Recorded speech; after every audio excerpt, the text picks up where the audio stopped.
Good morning class.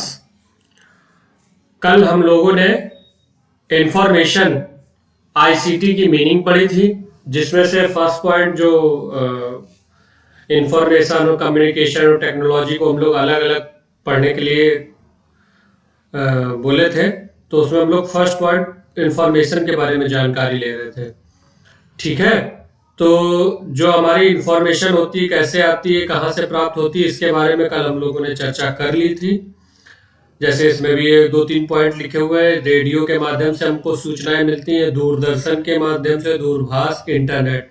इस समय आप लोग लॉकडाउन में पेपर वगैरह पढ़ रहे होंगे, तो आज की ही न्यूज़ है कि माध्यमिक शिक्षा मंत्री जो डॉक्टर दिनेश शर्मा है, उन्होंने दूरदर्शन के स्वयं प्रभा चैनल के माध्यम से जो हमारी माध्यमिक की क्लासें, बेसिक की क्लासें हैं, उनको आज से लागू करने के लिए, चलाने के लिए प्रयास किया है। 11 बजे से उसका प्रसारण होगा दूरदर्शन पर। ठीक है ना। इसी प्रकार से रेडियो पर, ठीक, फोन कांटेक्ट के माध्यम से आप अपने जो टीचिंग मेथड के जो टीचर्स हैं उनसे आप कांटेक्ट कर ही रहे हो, अपनी क्वेरी दूर कर ही रहे हो। इंटरनेट आज के समय में बहुत महत्वपूर्ण है। देखिए कैसे सूचनाओं का आदान प्रदान हो रहा है। ठीक है ना। तो अब हम लोग सीधे अगली स्लाइड के पास चलेंगे। तो सूचनाएं हमारी और कैसी हो सकती हैं? शाब्दिक हो सकती हैं, आंकिक रूप में भी हो सकती हैं। ठीक है ना। जो सूचनाओं के आंकड़े हमको प्राप्त होंगे वो कैसे होंगे? मतलब अर्थहीन होंगे और रॉ डेटा होगा। मतलब उन सूचनाओं को हम बिना विश्लेषण के ही प्राप्त कर लेंगे। जैसे इस समय लॉकडाउन में आप लोगों को बहुत सारी इंफॉर्मेशन पता चल रही होंगी, लेकिन उसका जो कंफर्मेशन है वो आप संबंधित अखबार से जो नेक्स्ट डे आता है तो उस सूचना को आप कंफर्म कर सकते हो, या फिर टीवी पर अगर आप उस इंफॉर्मेशन को देखेंगे तो वो कंफर्म हो पाती है। ठीक है। जो इंफॉर्मेशन आपके पास आती है वो 99% फेक होती है और 1% वो सही होती है। ठीक है ना। जो हमारे रॉ डेटा होते हैं, विश्लेषण के पश्चात ही उनका मीनिंग निकाल पाते हैं। ठीक है। और इसके बाद जो हमारी लास्ट पॉइंट है, show the result after analysis of the data. और जो उन विश्लेषण के प्राप्त परिणाम होते हैं उसी को हम लोग क्या बोलेंगे? वही हमारे लिए इंफॉर्मेशन कहलाती है। ठीक है। सूचना उत्पादन की प्रक्रिया क्या है कि जो हमको रॉ डेटा मिलेगा उस पर हम लोग एनालिसिस करेंगे। एनालिसिस के पश्चात क्या होगी? हमको एक अच्छे परिणाम की, एक संतुष्ट परिणाम की, अर्थपूर्ण परिणाम की प्राप्ति होगी, जिसको हम लोग इंफॉर्मेशन बोलते हैं। सूचना की परिभाषा क्या है? सूचना को आंकड़ों के इस तरह के विश्लेषण के रूप में परिभाषित किया जा सकता है जिसका परिणाम प्राप्त कर्ता के लिए अर्थपूर्ण हो और वर्तमान एवं भविष्य के लिए सात्विक मूल्य वाला हो। यानी कि जो इंफॉर्मेशन मिल रही हो वो हमारे जीवन के लिए कुछ न कुछ महत्वपूर्ण स्थान रखता हो।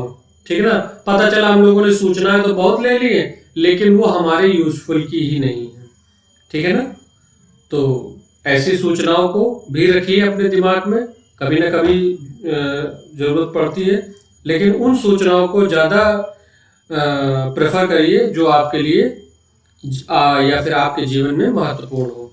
ठीक है बेटा।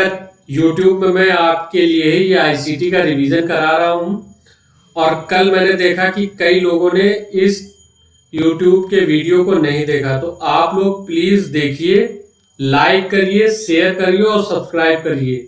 ठीक है ना। अगर आप लोगों का रिस्पांस मुझे नहीं ठीक लगा तो फिर ये रिवीजन की क्लास बंद भी हो सकती है। ठीक है। तो आप लोग जरूर इसको देखिए। इसके बाद संप्रेषण की बात कर लेते हैं। संप्रेषण क्या होता है? दो व्यक्तियों के विचारों का आदान प्रदान, उनके आइडियाओं का आदान प्रदान। ठीक है ना। तथ्यों का आदान प्रदान। ठीक है ना। तो इसकी परिभाषा आप लोग देख सकते हो। दो या दो से अधिक व्यक्तियों के बीच तथ्यों, विचारों, अनुमानों, संवेगों के पारस्परिक आदान प्रदान को संप्रेषण कहते हैं। बहुत इजी है, ठीक है। कम्युनिकेशन की मीनिंग, इसके बारे में जान लेते हैं कि लैटिन वर्ड कम्युनिस से उत्पन्न हुआ है, ठीक है ना, जिसका अंग्रेजी का हिंदी रूपांतरण संप्रेषण है, ठीक है ना, और जिसका मीनिंग होता है साझा करना या सामान्य, ठीक है। कम्युनिकेशन हिंदी भाषा में सम धन प्रेषण बराबर संप्रेषण से होता है। सम का मतलब होता है समान या बराबर, प्रेषण का मतलब होता है भेजना, सूचनाओं को बराबर समान रूप से आप तक पहुंचाना या आप दूसरों तक पहुंचाएं, ठीक है ना। बेटा आपके और भी जो दोस्त हो, फ्रेंड हो, बीएड कर रहे हो, किसी दूसरे कॉलेज से कर रहे हो, दूसरे यूनिवर्सिटी से कर रहे हो, तो आप उनके साथ भी इस चीज को शेयर कर सकते हो, ठीक है। Definition of communication John Dewey के अनुसार संप्रेषण अनुभवों के तब तक आदान प्रदान की प्रक्रिया जब तक यह एक साझी और सामान्य संपत्ति न बन जाए, यानी कि एक ऐसी इंफॉर्मेशन जो उसके लिए थोड़ी सी उपयोगी हो, ठीक है ना। कोई भी समूह गतिविधि बिना संप्रेषण के असंभव है। अगर हमने किसी समूह को क्रिएट कर दिया है, ठीक है, तो बिना कम्युनिकेशन के वो समूह बेकार है, ठीक है ना। अब कम्युनिकेशन उसमें किस प्रकार से हो सकता है? अगर उस ग्रुप का कोई हेड होगा तो हेड से ग्रुप के बीच में होगा, ठीक है ना। उस ग्रुप में कुछ वॉलेंटियर्स होंगे तो वॉलेंटियर्स का और उस ग्रुप के जो अन्य सदस्य हैं उनके बीच होगा, ठीक है। इसके बाद टेक्नोलॉजी के बारे में बात कर लेते हैं। Technology can refer to material object used to humanity such a machine और hardware, but it can also encompass broader themes include systems, methods of organization, techniques। मानव उपयोग की वस्तुएं जैसे यंत्र, मशीन और हार्डवेयर को तकनीकी कहा जाता है, लेकिन इसमें और भी अधिक विस्तृत विषयों जैसे प्रणालियों, संगठन की विधियों, तकनीकों को भी रखा जा सकता है। टेक्नोलॉजी हम लोग किसको बोलते हैं? जो जैसे हमारे पास ये कंप्यूटर है जिसके माध्यम से आपको पढ़ा रहे हैं, ठीक है ना। यूट्यूब है, कंप्यूटर को चलाने के लिए सीपीयू की आवश्यकता होती है, ठीक है ना। पंखे, पंखे के अंदर जो कॉइल भरी होती है उसकी आवश्यकता होती है। एसी, ठीक है ना।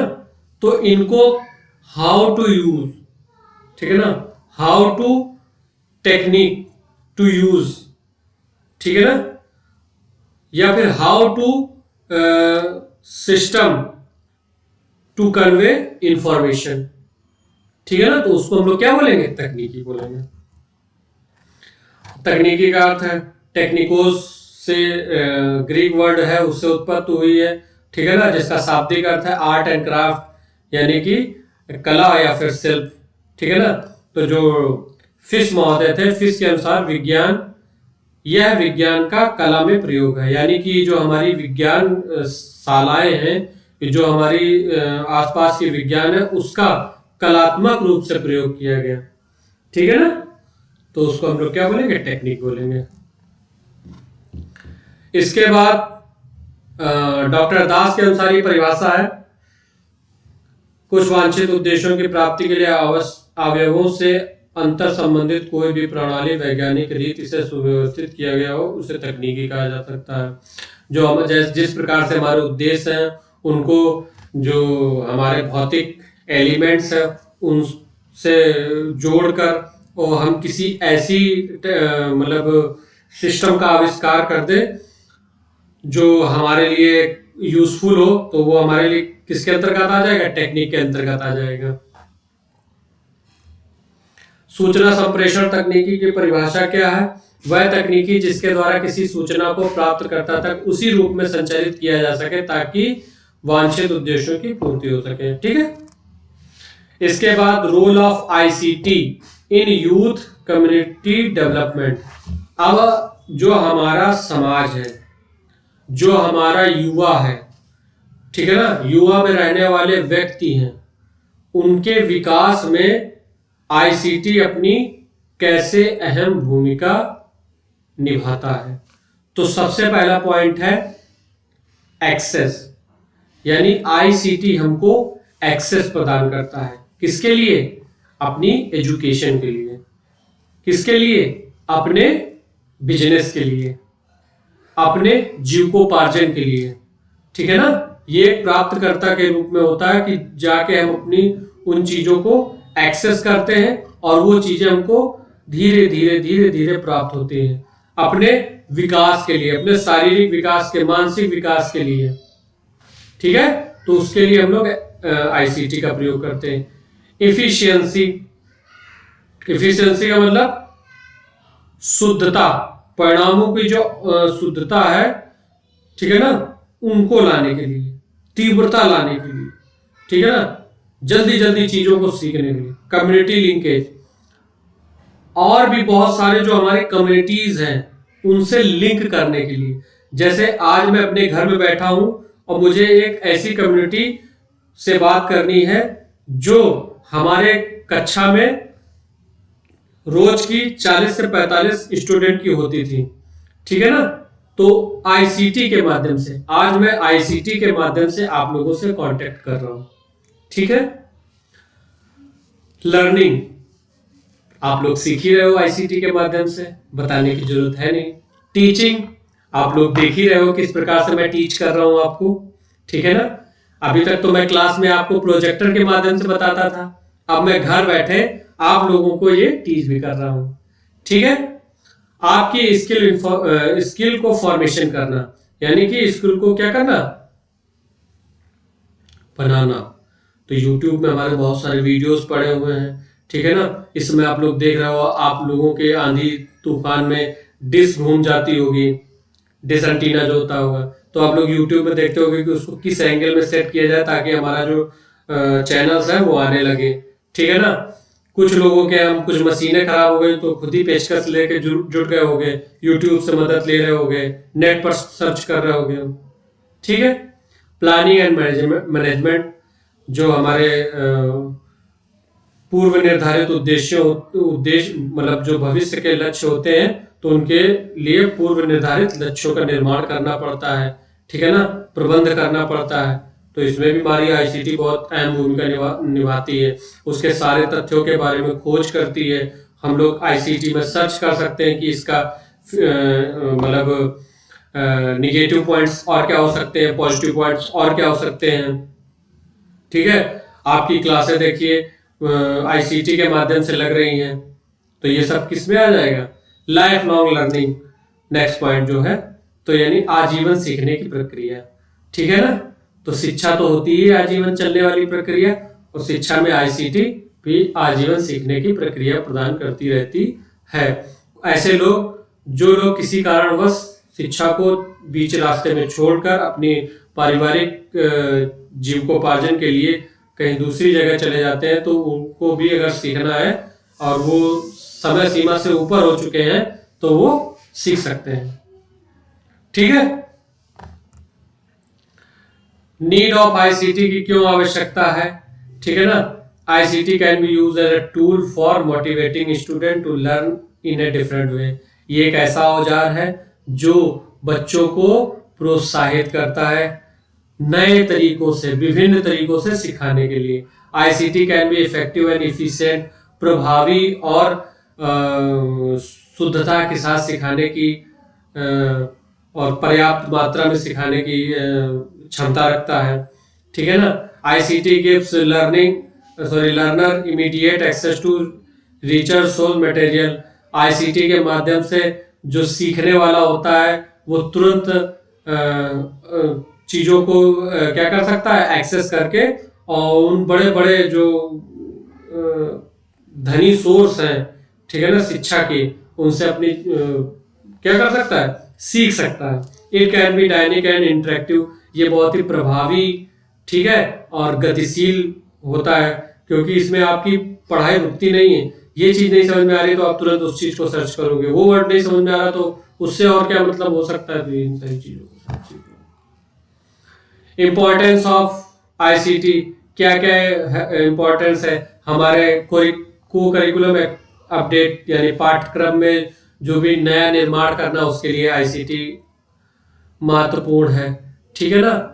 सोसाइटी डिमांड्स, जो हमारे समाज की आवश्यकता होती है, आज हमारे समाज को डिजिटल एजुकेशन की जरूरत है, तो देखिए हमारा समाज ने डिजिटल एजुकेशन में अपने आप को बदल लिया। Digital informational competence of the student, ठीक है। आजकल हम लोग ऑनलाइन बैठ के कंपटीशन फाइट कर रहे हैं, communication action in cyber space, ठीक है ना। साइबर स्पेस के माध्यम से हम लोग अपनी कम्युनिकेशन कर सकते हैं, कंटिन्यूअस लर्निंग, अपनी शिक्षा को कंटिन्यू कर सकते हैं।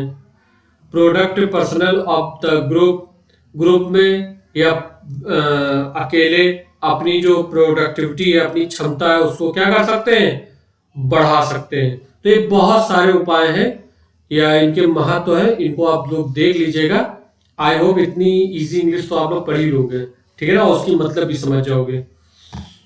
नेक्स्ट, स्कोप ऑफ आईसीटी, ठीक है ना। स्कोप और इंपॉर्टेंस बात एक ही है, ठीक है। इसके बारे में हम लोग जो है कल डिस्कशन करेंगे, ठीक है। तो आप लोग बेटा चैनल को जरूर देखो। यूट्यूब में मैंने सिर्फ और सिर्फ आप ही के लिए ये सब आईसीटी का पाठ्यक्रम लाया हूँ, और उसको बेटा मैं आपसे सिर्फ इतनी और इतनी अपेक्षा कर सकता हूँ कि उसको देखो, और जो भी आपके मित्र वगैरह दूसरे यूनिवर्सिटी से या दूसरे कॉलेज से कर रहे हैं उनको भी शेयर करवाओ, और चैनल को सब्सक्राइब करो, और जो भी आपकी क्वेरी हो वो आप लोग पूछ लो। व्हाट्सएप नंबर आपके पास है ही है मेरा, ठीक है, तो उस पर आप कांटेक्ट कर सकते हो, या आप मेरी ईमेल पे कांटेक्ट कर सकते हो, ठीक है ना। अगर फिर भी नहीं कुछ समझ में आ रहा है तो आप कॉल कर सकते हो, ठीक है। Thank you class.